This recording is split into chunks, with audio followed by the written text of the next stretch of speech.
Welcome to big TV digital exclusive live.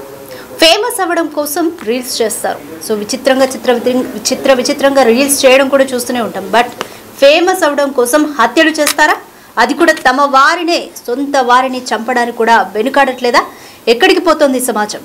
So షాద్ నగర్లో జరిగిన పరువు హత్య కేసుకి సంబంధించి రోహిత్ అక్కని చంపే ముందు రీల్ చేసినట్లుగా సమాచారం. ఆ రీల్లో ఓపికగా బతికి మంచి పేరు సాధించేంత ఓపిక లేదు. బట్ హత్య చేసి ఫేమస్ అవుతా అంటూ ఆ రీల్లో ఆయన మెన్షన్ చేయడం కూడా ఇప్పుడు సంచలనం సృష్టిస్తుందనే చెప్పొచ్చు. ప్లాన్ ప్రకారమే అక్క రుచితను రోహిత్ హత్య చేశాడు. అక్కను చంపే ముందు ఇన్స్టా రీల్స్ చేశాడు రోహిత్. ఫేమస్ అవ్వాలి మామ, బాగా బతికి పేరు తెచ్చుకునే ఓపిక లేదు, బాగా చంపి ఫేమస్ అయ్యేదా అంటూ ఆ రీల్లో మెన్షన్ చేశాడు రోహిత్. తన గ్రామానికి చెందిన యువకుడితో అక్క రుచిత ప్రేమలో ఉంది. అయితే పలుమార్లు పంచాయతీ జరిగిన తీరు మార్చుకోలేదు ఆ అక్క. అయితే తరచు యువకుడితో ఫోన్లో మాట్లాడుతుండడంతో ఫ్రెండ్స్ ముందు పరువు పోతుంది అని భావించిన రోహిత్ రుచితను గొంతుకు చార్జర్ వైర్ను బిగించి హత్య చేశాడు. అయితే ఇంట్లో ఎవరూ లేని సమయంలో చార్జర్ వైర్తో అక్క రుచితను హత్య చేసి స్పృహ తప్పి పడిపోయిందంటూ బంధువులకు ఏమీ తెలియనట్టుగా ఫోన్ చేశాడు. అయితే తన తండ్రికి డౌట్ వచ్చి నిలదీయడంతో రోహిత్ అసలు నిజం చెప్పాడు. సో ఇదంతా చూస్తుంటే అసలు ఫేమస్ అవ్వాలంటే హత్యలు కూడా చేస్తారా? అది కూడా సొంత వాళ్ళను చంపేందుకు కూడా వెనకాడరా అన్నంత ఆశ్చర్యం కలుగుతోంది. షాద్ నగర్ హత్య కేసులో ఇప్పుడు ఇదే విషయం సంచలనం రేపుతోందని చెప్పొచ్చు. ఈ పరువు హత్య కేసులో పక్కా ప్లాన్ ప్రకారమే అక్కను ఆమె తమ్ముడు రోహిత్ హత్య చేశాడు. అక్కను చంపే ముందు రీల్స్ కూడా చేశాడు రోహిత్. ఫేమస్ అవ్వాలి మామ, బాగా బతికి పేరు తెచ్చుకునే ఓపిక లేదు, బాగా చంపి ఫేమస్ అయ్యేదా అంటూ రీల్స్ చేశాడు. దీంతో హత్య చేసేందుకు ముందుగానే రోహిత్ ప్లాన్ చేసినట్లుగా తెలుస్తోంది. అక్క రుచిత వేరే వ్యక్తితో ఫోన్ మాట్లాడుతుందని రుచిత గొంతుకు చార్జర్ వైర్ను బిగించి హత్య చేశాడు రోహిత్. ఛార్జింగ్ వైర్ మెడకు బిగించి చంపేశాడు. హత్య తర్వాత తనకు ఏమీ తెలియనట్లుగా స్పృహ తప్పి పడిపోయిందని బంధువులకు ఫోన్ చేసి చెప్పాడు రోహిత్. విషయం తెలుసుకున్న తండ్రి నిలదీయడంతో తానే హత్య చేసినట్లుగా రోహిత్ ఒప్పుకున్నాడు. ఈ హత్యకు ప్రేమ వ్యవహారమే కారణమని పోలీసులు తెలిపారు. ప్రేమ వ్యవహారానికి సంబంధించి ఇంట్లో కూడా తరచూ గొడవలు జరిగాయి. ఆ ఊళ్ళో కూడా పంచాయతీలు పెట్టారు. సో తరచూ ఆ పంచాయతీలు జరిగినా, ఇంట్లో గొడవలు జరిగినా కూడా అక్క రుచిత తీరు మారలేదు. ఫ్రెండ్స్ అందరి ముందు తన పరువు పోతుంది అంటూ వేదన పడ్డాడు రోహిత్. సో ఆ బాధతోనే ఇంకా తర్వాత ఆ ఆలోచనతోనే రోహిత్ అక్క రుచితను హత్య చేశాడు. వేరే యువకుడితో మాట్లాడొద్దంటూ గతంలో అక్క రుచితను రోహిత్ చాలాసార్లు హెచ్చరించినట్లు, వారించినట్లుగా కూడా తెలుస్తుంది. అయితే అక్క మాట వినకపోవడంతోనే సదరు వ్యక్తితో కంటిన్యూస్గా ఎన్ని వార్నింగ్లు ఇచ్చినా కానీ, ఎన్ని పంచాయతీలు పెట్టినా కానీ తర్వాత కూడా ఆ వ్యక్తితో మాట్లాడుతూ ఉండడంతోనే ఈ హత్య చేసినట్లుగా అయితే మనకి క్లియర్గా తెలుస్తుంది. రైట్, దీనికి సంబంధించి మోర్ డీటెయిల్స్ మా ప్రతినిధి శివశంకర్ అందిస్తారు.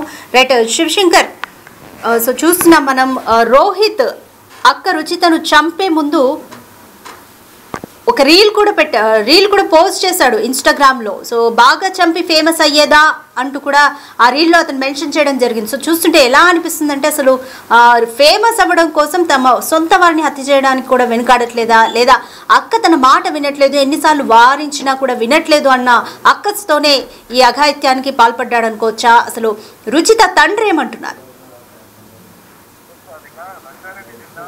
మండలం పెంజర్ల గ్రామంలో దారుణం చోటు చేసుకుందని చెప్పవచ్చు. మొత్తంగా రుచిత అనే వ్యక్తిని దారుణంగా హత్య చేశాడు సొంత తమ్ముడే తన అక్కను దారుణంగా అతి కిరాతకంగా చంపడంతో ఒక్కసారిగా స్థానికులంతా కూడా భయాందోళనకు గురయ్యారు. ముఖ్యంగా దీనికి సంబంధించి పూర్తి స్థాయిలో గతంలో తన అక్క ఇతరులతో మాట్లాడడం కావచ్చు, అదే విధంగా చెప్పిన మాట వినకపోవడం, ఇట్లాంటివన్నీ చేస్తూ వచ్చేది. మొత్తంగా దీన్ని దృష్టిలో ఉంచుకోవడంతో పాటు ఒక్కసారిగా కోపానికి గురైనటువంటి ఎవరైతే రోహిత్ ఉన్నారో, రోహిత్ పూర్తిగా తన అక్కకు ఒక వైర్తో, అంటే దానికి సంబంధించినటువంటి ఒక వైర్తో గొంతు బిగించి చంపడంతో పూర్తిగా ఆమె ఎక్కడే ప్రాణాలు కోల్పోయినటువంటి పరిస్థితి కనపడింది. దీనికి సంబంధించి ముఖ్యంగా వాళ్ళ కుటుంబ సభ్యులు పని నిమిత్తం బయటికి వెళ్లి వచ్చారు. దీంతో ఇంటికి వచ్చి చూడగా విగత జీవితగా పడి ఉన్నటువంటి యువతిని గమనించడంతో పాటు పూర్తిగా తమ్ముడి కోసం చుట్టుపక్కల అన్ని చోట్ల కూడా వెతికారు. కానీ ఎక్కడ కూడా రాఘవేందర్ ఇంట్లో ఉండాల్సినటువంటి కొడుకు లేకపోవడంతో ఫోన్ చేసినా స్పందించకపోవడంతో కూడా అనుమానం వచ్చింది. ఈ అనుమానంతోనే పోలీసులకు సమాచారం అందించాడు.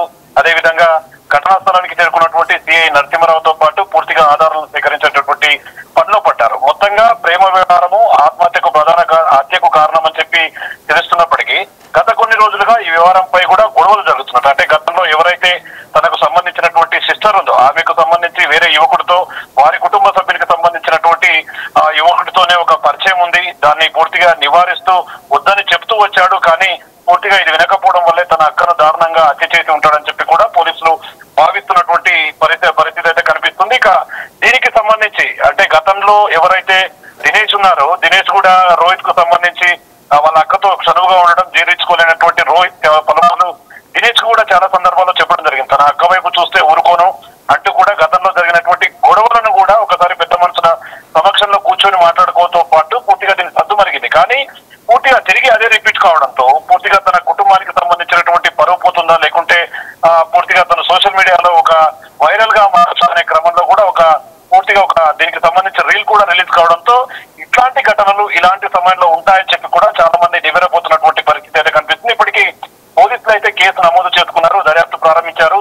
ఈ హత్యకు సంబంధించి రోహిత్ వాళ్ళ అక్కని ఎందుకు చంపాల్సి వచ్చింది, ప్రేమ వ్యవహారమే కారణమా లేదంటే మరేమైనా ఇతర కారణాలు ఉన్నాయనే కోణంలో కూడా పూర్తి స్థాయిలో పోలీసులు అయితే దర్యాప్తు చేస్తున్నటువంటి సిచ్యువేషన్ కనపడుతుంది. ముఖ్యంగా గత కొద్ది రోజులుగా చూస్తే చాలా చోట్ల కూడా భర్తను చంపినటువంటి భార్యలు అదే విధంగా ప్రియుడి కోసం భర్తను చంపినటువంటి చాలా సందర్భాలు వెలుగులోకి చూస్తాయి. కానీ ఒక్కసారిగా సొంత అక్కను కడతీర్చడంతో పూర్తిగా మానవతా విలువలు ఎట్టుపోతున్నాయంటూ కూడా స్థానికంగా చర్చ అయితే కొనసాగుతున్నటువంటి పరిస్థితి.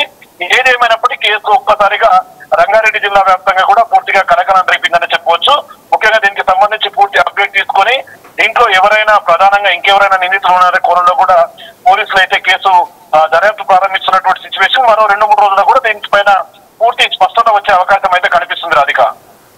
Right, thank you Shivashankar. పక్కా ప్లాన్ తోనే తమ్ముడు రోహిత్ రుచితను హత్య చేసినట్లుగా తెలుస్తుంది. అయితే హత్యకు ముందు తన ఇన్స్టాగ్రామ్ అకౌంట్లో రీల్ కూడా పోస్ట్ చేశాడు. బాగా బతికి ఫేమస్ అయ్యేంత ఓపిక లేదు మామ, బాగా చంపి ఫేమస్ అయ్యేదా అంటూ కూడా తన ఇన్స్టాగ్రామ్లో పోస్ట్ చేశాడు రోహిత్. తర్వాత పక్కా ప్లాన్ ప్రకారమే ఫోన్ ఛార్జర్ వైర్ను ఆమె గొంతుకు బిగించి హత్య చేశాడు. తర్వాత ఏమీ తెలియనట్లుగా స్పృహ తప్ప పడిపోయింది అంటూ బంధువులకు ఫోన్ చేశాడు. రుచిత తండ్రికి అనుమానం వచ్చి నిలదీయడంతో రోహిత్ తానే హత్య చేసినట్లుగా ఒప్పుకున్నాడు. అయితే ప్రేమ వ్యవహారమే దీనంతటికీ కారణంగా తెలుస్తోంది. గ్రామంలోని సదరు యువకుడితో ఎన్నిసార్లు మాట్లాడొద్దు అంటూ వార్నింగ్ ఇచ్చినా కానీ, రోహిత్ అక్కను వారించినా కానీ ఇంట్లో చాలా పంచాయతీలు జరిగినట్లుగా తెలుస్తుంది. అలాగే గ్రామంలో పంచాయతీ జరిగినప్పుడు కూడా ఇన్ని మధ్యలో కూడా అక్క మాట వినకపోవడంతోనే ఆ యువకుడితో ఇంకా ఫోన్లో మాట్లాడుతూ ఉండడంతోనే అక్కసు పెంచుకొని రోహిత్ ఈ హత్యకు పాల్పడినట్లుగా తెలుస్తోంది.